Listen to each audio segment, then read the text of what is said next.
Hi there, welcome to another lesson. इस lesson में हम डिस्कस करेंगे सपोर्ट, रेजिस्टेंस और ट्रेंड लाइंस के बारे में और एग्जैक्टली उसे कैसे ड्रॉ करते हैं। तो लास्ट लेसन में हमने डिस्कस किया था कि आप ट्रेडिंग व्यू में डिफरेंट लाइंस कैसे ड्रॉ कर सकते हो।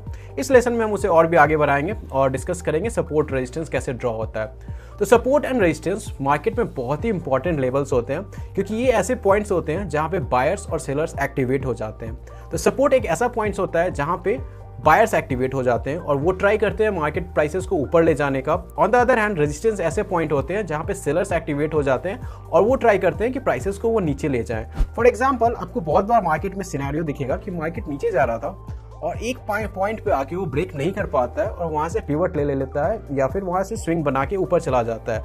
अगली बार अगर मार्केट दोबारा अगर उस पॉइंट पे आता है तो दोबारा बहुत ज़्यादा चांसेस है कि मार्केट उस पॉइंट को नहीं ब्रेक कर पाएगा और ऊपर चला जाएगा।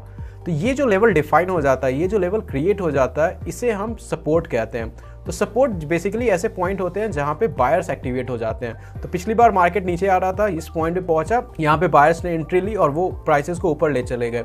दूसरी बार अगेन जब मार्केट नीचे आने लगता है तब यहाँ पे बायर्स जो मिस आउट हो जाते हैं, जो पिछली बार नहीं खरीद पाते हैं उस प्राइसेस पे, उन्हें अच्छी अपॉर्चुनिटी दिखती है तो वो अगेन यहाँ पे खरीद लेते हैं प्राइसेस को और वो अगेन उस प्राइस को ऊपर ले जाना चाहते हैं। तो ये लेवल जनरली बहुत ही क्रूशियल होता है क्योंकि यहाँ पे बायर्स जनरली एक्टिवेट हो जाते हैं। ऑन द अदर हैंड बहुत बार ऐसे होगा कि ऊपर में भी एक पॉइंट होगा जहां से मार्केट पिवट ले लेगा, मे बी प्राइसेस ऐसे जा रही थी पर यहाँ पे एक पॉइंट को ब्रेक नहीं कर पाती है। तो अगली बार अगर दोबारा अगर मार्केट उस पॉइंट पे पहुंचता है तो अगेन वहाँ पे जो सेलर्स होते हैं, जिन्होंने जो प्राइस को नीचे ले जाना चाहते हैं या फिर जो सेल करना चाहते हैं, वो लोग एक्टिवेट हो जाएंगे और वो ट्राई करेंगे कि वो प्राइसेस को नीचे ले जाएं। तो ऐसे पॉइंट्स को जहाँ पे को ब्रेक करना डिफिकल्ट होता है, जिसके ऊपर मार्केट या फिर स्टॉक नहीं जा पाता है, ऐसे पॉइंट को हम रेजिस्टेंस बोलते हैं। और ये बोथ सपोर्ट एंड रेजिस्टेंस बहुत ही इंपॉर्टेंट पॉइंट होती है अगर आप स्टॉक में ट्रेड करते हो तो, क्योंकि जब भी मार्केट सपोर्ट के पास होता है तब वो एक बहुत अच्छी पॉइंट होती है जहाँ पे आप एक एंट्री बना सको, जहाँ पे आप एग्जिट इंटर कर सको, बाई कर सको। On the other hand resistance एक ऐसा पॉइंट होता है जहाँ से सेलर एक्टिवेट हो सकते हैं, तो मे बी आपको वहाँ एग्जिट कर सकते हो या फिर अपना टारगेट डिफाइन कर सकते हो। एक और इंपॉर्टेंट चीज़ ये होती है, ऐसा नहीं होता है कि मार्केट हमेशा ही सपोर्ट एंड रेजिस्टेंस के बीच फंसे रहे, क्योंकि अगर ऐसा हुआ तो मार्केट कभी ऊपर जा ही नहीं पाएगा। तो मार्केट में जैसे अगर आप सपोर्ट एंड रेजिस्टेंस देखते रहते हो कि अगर ये मार्केट का ऊपर रेजिस्टेंस है, इसने एक बार ट्राई किया ब्रेक करने का, नहीं ब्रेक कर पाया, दूसरी बार अगेन ट्राई किया, नहीं ब्रेक कर पाए, पर ऐसा नहीं होता है कि ये इनफाइनाइट लूप में चाहता है और कभी भी रेजिस्टेंस को ब्रेक नहीं कर पाता है। एक पॉइंट आएगा जब बायर्स बहुत ही ज़्यादा एक्टिवेट हो जाएंगे और वो उसके बाद इस प्राइस को ब्रेक कर देंगे। एक बार जब ये ब्रेक हो जाता है, ये लेवल्स ब्रेक हो जाएगा, उसके बाद ये रेजिस्टेंस जो होता है ऊपर लेवल वाला, वो सपोर्ट की तरह काम करने लगेगा। तो लेट्स से मार्केट ने इस लेवल को ब्रेक कर दिया, ये पहले रेजिस्टेंस हुआ करता था, लेकिन अगर दूसरी बार अगर मार्केट नीचे आने लगता है तब उसके बाद ये सपोर्ट की तरह काम करने लगेगा। फिर यहाँ से मार्केट हो सकता है पिवट लेके ऊपर चला जाए। तो सपोर्ट एंड रेजिस्टेंस हमेशा के लिए नहीं होते हैं, ये डिफरेंट टाइम फ्रेम्स के लिए होते हैं, लेकिन वहाँ पे चांसेस होती है कि मार्केट पिवट हो जाए या फिर मार्केट टर्न ले ले। अगर उसे नहीं ब्रेक कर पाता है तो मार्केट वो उसको सपोर्ट बना लेता है और next level of resistance try करता है फाइंड करने के लिए, अगला हर्डल कौन सा है। सिमिलरली अगर मार्केट नीचे भी जा रहा होता है, पहले वो अगर सपोर्ट ले रहा होता है किसी पॉइंट पे और उसे ब्रेक कर देता है तो वो बाद में रेजिस्टेंस बन जाता है। फॉर एग्जाम्पल, लेट्स से कि मार्केट नीचे जा रहा होता है और यहाँ पे उसने सपोर्ट लिया है, दूसरी बार भी अगेन वो ऊपर से जाके नीचे सपोर्ट लेता है, पर ये हमेशा नहीं पॉसिबल होगा। कभी कभी होगा कि लेट्स से कि सेलर्स बहुत ज़्यादा एक्टिवेट हो जाए या फिर मार्केट में सेंटिमेंट बहुत ही बियरिश है।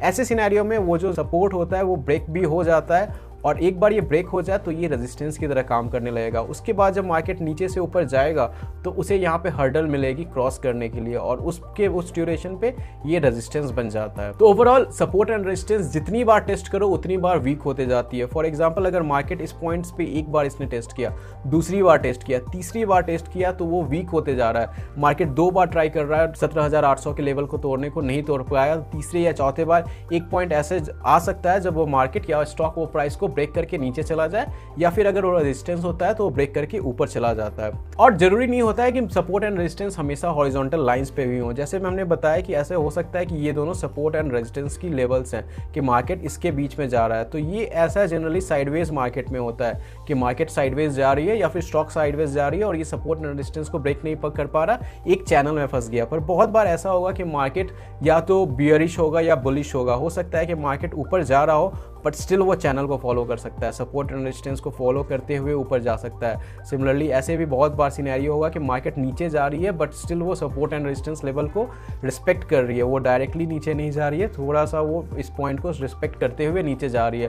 तो आप सपोर्ट एंड रेजिस्टेंस को बहुत सारे लेवल्स पे देख सकते हो, पर बेसिकली ये ऐसे ही वर्क करता है। सपोर्ट ऐसे पॉइंट्स होते हैं जहाँ पे बायर्स एक्टिवेट हो जाते हैं और रेजिस्टेंस ऐसे पॉइंट्स होते हैं जहाँ पे सेलर्स एक्टिवेट हो जाते हैं। तो जब भी आप मार्केट में ट्रेड करते हो और अगर आप लॉन्ग पोजीशन बनाना चाहते हो तो सपोर्ट एक इंपॉर्टेंट लेवल होता है कि मार्केट लेट्स से नीचे आ रहा होता है तो यहाँ पे आप एक बाई पोजीशन बना सकते हो। अगर यहाँ पे आपको एक बुलिश कैंडलस्टिक पैटर्न दिखता है, लेट्स से आपको एक हैमर दिख रहा है यहाँ पे जनरेट होते हुए, बनते हुए, तो मे बी आप यहाँ पे एक लॉन्ग पोजीशन ले सकते हो। आप उसके नीचे थोड़ा स्टॉप लॉस डाल सकते हो, रेजिस्टेंस के सपोर्ट के नीचे आप सपोर्ट के नीचे एक अपना स्टॉप लॉस डाल के इंटर बना सकते हो। सिमिलरली अगर आपको ऊपर एक रेजिस्टेंस दिख रहा है तो वो आपके टारगेट की तरह काम कर सकता है। तो ऐसा होगा कि नीचे मार्केट आया, आपको एक बुलिश कैंडल मिला, आपने एंट्री पोजीशन ले लिया।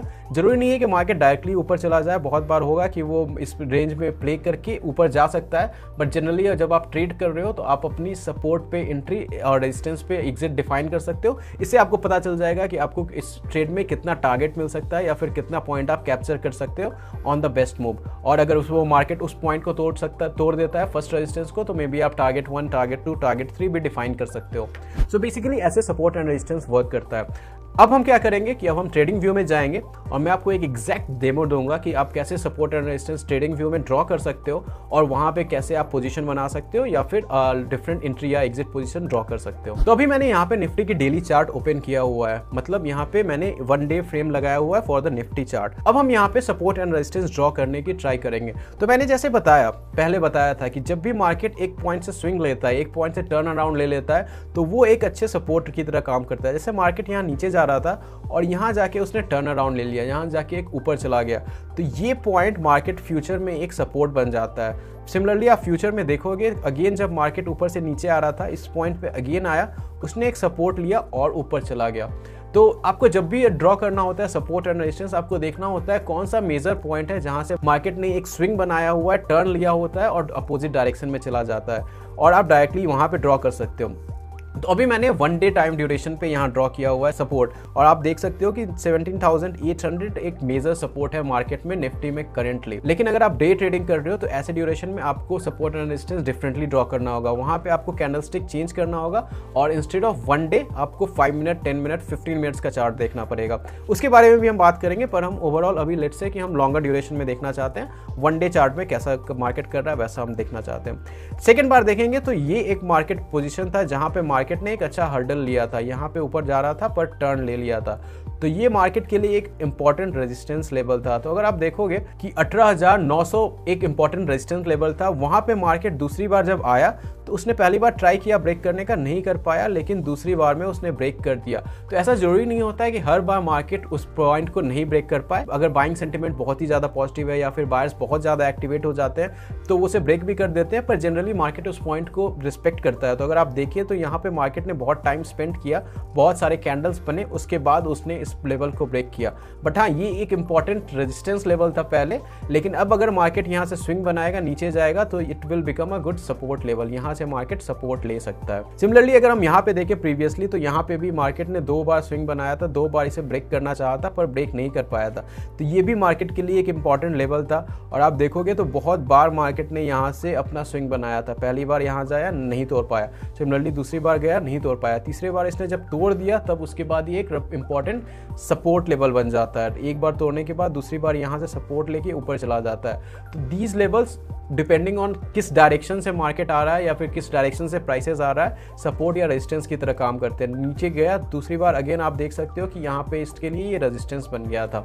तो आप जब भी टाइम फ्रेम ड्रॉ कर रहे हो तो आपको फाइंड करना है, ट्राई करना है फाइंड करने के लिए एक मेजर पोजीशन, मेजर लेवल जहाँ से मार्केट ने एक स्विंग बनाया या फिर अपना डायरेक्शन चेंज किया, क्योंकि वो इंपॉर्टेंट सपोर्ट एंड रेजिस्टेंस हो सकता है। तो चलिए, ये तो था लॉन्ग टर्म ड्यूरेशन के लिए। लेट्स से अगर आप 1 डे की चार्ट देख रहे हो और आप पोजिशनल करना चाहते हो, तब आपको डे चार्ट देखना चाहिए। अगर आप डे ट्रेडिंग कर रहे हो तो मे बी आपको ऐसे सिनेरियो में डेली चार्ट देखना, 5 मिनट्स की चार्ट देखने होंगे। तो उसके लिए मैं 5 मिनट्स का चार्ट ओपन कर लेता हूँ, और सबसे पहले आपको जूम करना है।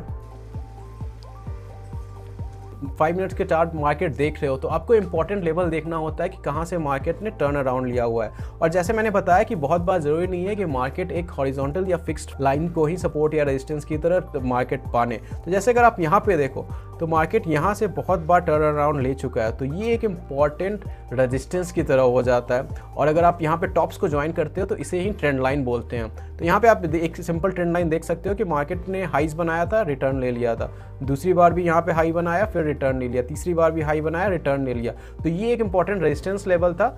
चौथी बार मार्केट ने इसको ट्राई किया और आज ओवरऑल इसे ब्रेक कर दिया है, but still this is an important trend line. ऐसे आप ट्रेंड लाइन ड्रॉ करते हो।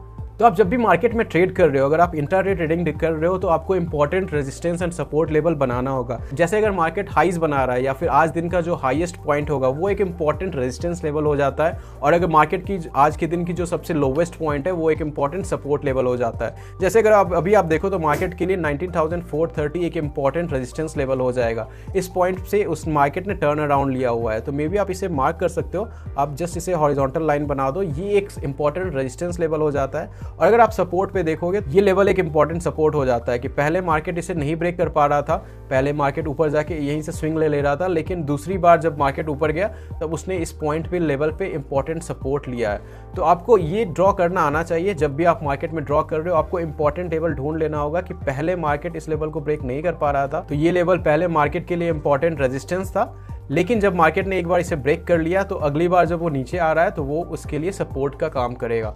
तो सिमिलरली आप किसी भी अगर स्टॉक्स में ट्रेड कर रहे हो या फिर इंडेक्सेस में ट्रेड कर रहे हो, आपको ढूंढना है ऐसे पॉइंट, इंपॉर्टेंट पॉइंट्स, उसे ड्रॉ कर लेना है और अकॉर्डिंगली आप वहां से प्लान कर सकते हो। कल अगर मार्केट ऊपर खुलता है, लेट्स से इस पॉइंट पे खुलता है तो और नीचे आ रहा है, तो यहाँ पे आपको एक अच्छा सपोर्ट मिलेगा and it can be a good entry point जहाँ से मार्केट यू टर्न ले ले। ऑन द अदर हैंड अगर मार्केट बीच में कभी खुलता है तो ये रेजिस्टेंस लेवल हो जाएगा, यहाँ पे जाके मे बी मार्केट को एक रेजिस्टेंस फेस होगी, उसके बाद या तो नीचे आ सकता है या फिर ज़्यादा बायर्स एक्टिवेट है तो ऊपर भी जा सकता है। बट आप ऐसे डिफाइन कर सकते हो कि आपको कहाँ एंट्री बनाना है, कहाँ एग्जिट बनाना है। जनरली अगर आपको सपोर्ट के पास अच्छे आप बुलिश कैंडल मिले तो that's a very good sign to go on a long position. On the other hand अगर आपको रेजिस्टेंस के पास, टॉप लेवल के पास एक बहुत ही अच्छा बियरिश पैटर्न मिले तो ऐसे सिनेरियो में आप अपोजिट ट्रेड भी ले सकते हो, शॉर्ट पोजीशन भी ले सकते हो। So that's all for this lesson. I hope आपको समझ में आया होगा कि सपोर्ट एंड रेजिस्टेंस कैसे काम करता है और उसे एग्जैक्टली कैसे ड्रॉ करते हैं। अब आपके लिए मैं एक सिंपल प्रैक्टिस एक्सरसाइज दूंगा जिससे कि आप इसे और भी अच्छा कर सको। आपको क्या करना है कि आपको अपने फेवरेट स्टॉक ओपन करना है, कोई भी स्टॉक ओपन कर सकते हो, Reliance industries, HDFC bank,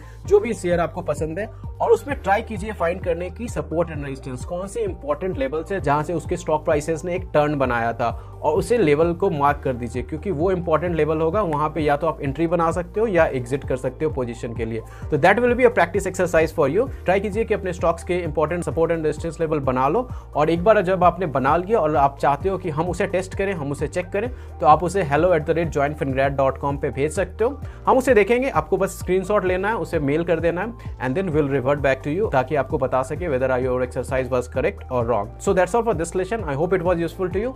See you in the next one. Thank you for watching.